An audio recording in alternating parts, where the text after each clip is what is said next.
there is a serious disadvantage if you do not carry favor.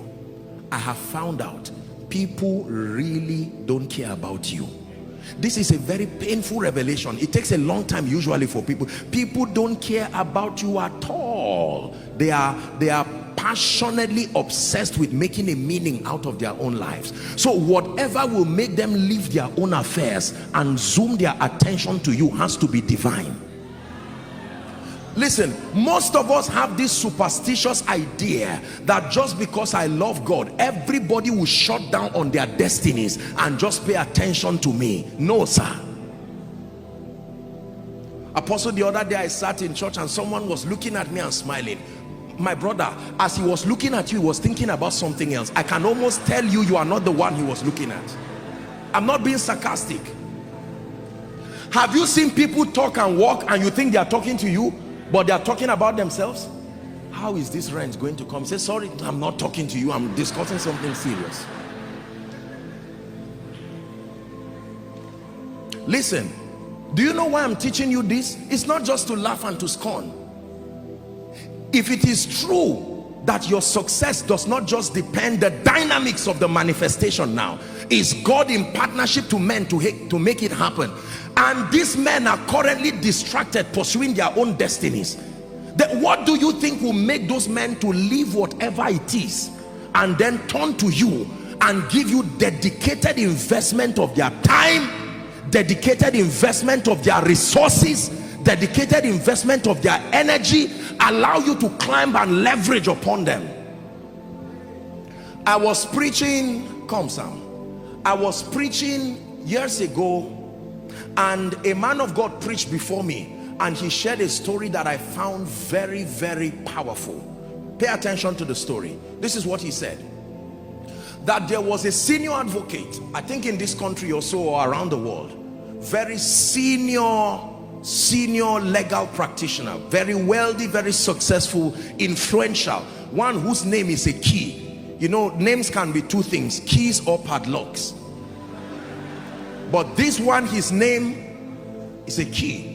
And there was this young lawyer who had tried to set up his firm. It failed. Very sincere, smart gentleman. Watch this. And he was really frustrated, and he went to God in prayer and said, Lord, change my life. Things have to change.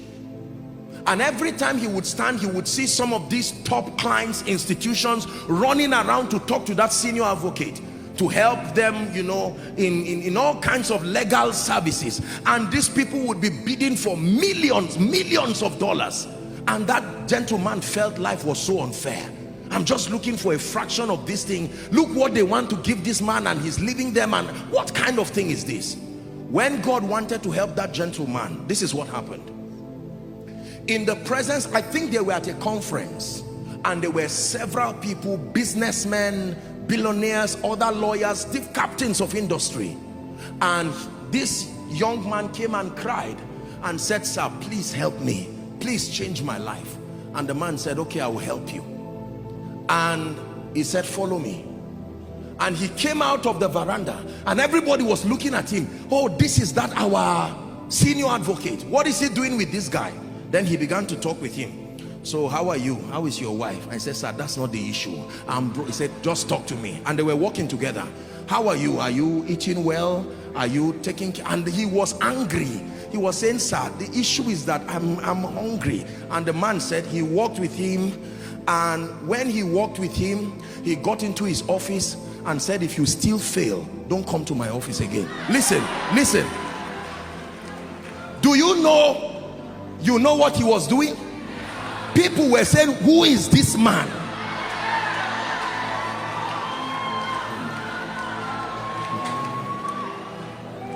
Please sit down. Sit down and learn. You are in the house of God.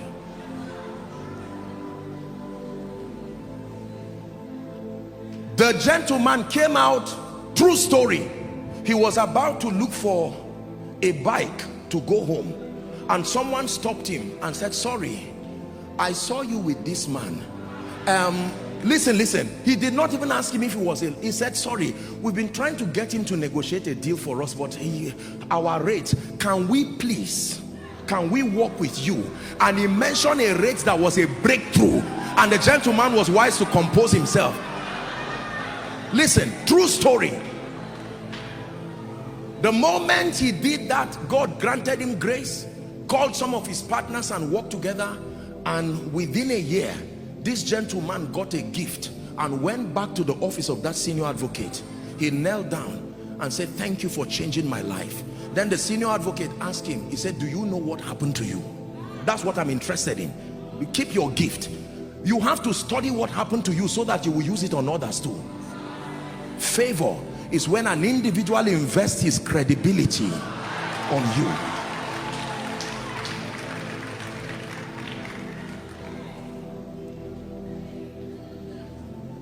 Listen carefully. Who likes you in this kingdom matters.